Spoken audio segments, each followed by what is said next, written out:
Gül xanım yazır, ofis meneceri kimi çalışır. Deyir ki, mənə aid olmayan bir çox məsuliyyətlər mənə verilir. HR, satış, hətta bəzən sosial medianı belə mənə ötürürlər deyə qeyd edir. Amma əmək haqqım dəyişmir. Belə hallarda bu sərhədləri necə çəkə bilərəm şirkət daxilində? İki dənə sualım olardı, əgər xanımla özbəyiz oturub sual vermə şansım olsaydı. İndi bizə eşidirsə, xahiş edirəm ona cavab verər. Birinci baxmaq lazımdır, o xanım işə yeni mi başlayıb? Yəni, onun əvvəl təcrübəsi var idi, yoxsa bura ilk yer idi? İlk yer idisə, əladır, mümbit yerə düşübdür. Qoy ondan 50 dənə şey istəsinlər, başı çıxdı, çıxmadı, o yüklənsin. Otursun, araşdırsın. Bugün sosial şəbəkələr, YouTube, hər yer doludur, süni intellekt. Gitsin, yazsın, araşdırsın. O necə eləyirlər, bunu necə eləyirlər, özün təkində. Bu çox gözəl bir şeydir. Yəni, orada bir baskı var və bir şey, məhsul istəyirlər. Məcbur onu öyrənəcək və bu onun inkişafına səbəb olacaq.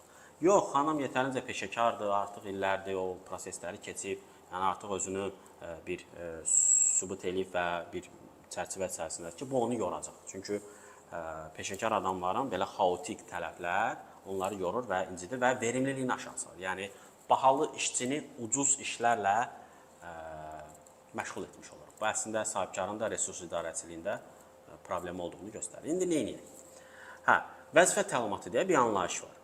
Vəzifə təlimatı, baxsanız, özəl şirkətlərdə elə ancaq HR-da o sistemi otuzdurmaq üçün ilkin yaratdığı bir şeydir. Detal yoxdur, yəni konkret öhdəliklər, hansı işi görəcək, nə vaxt görəcək, necə eləyəcək, necə qiymətləndiriləcək. Yəni, belə deyək, elə bir ki, iki ölkə arasında delimitasiya, demarkasiya prosesləridir. Yəni, bu aparılmıyor.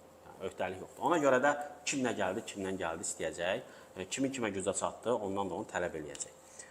Bu bir xaosdur. Bu bizim yerli şirkətlərin, kiçik orta biznesin, xüsusilə böyüklərdə də biz bunu görürük, amma kiçik orta biznesin daha dəhşətli bir vəziyyətdədir.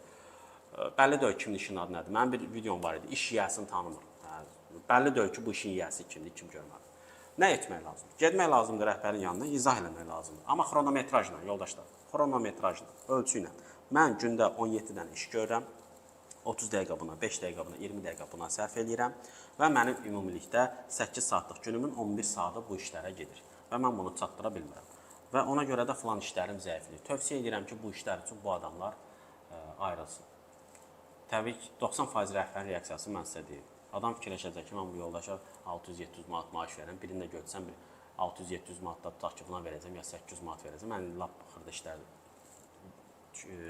əməklə aşır. Bu gəldi, çıxdı 1500-2000-ə, bu işləri görəni götürüm. 90% kiçik orta biznesdə o fikirləşək təzəsini götürüm, bütün bu işləri də ilk gündən ona yüklüyüm, sonra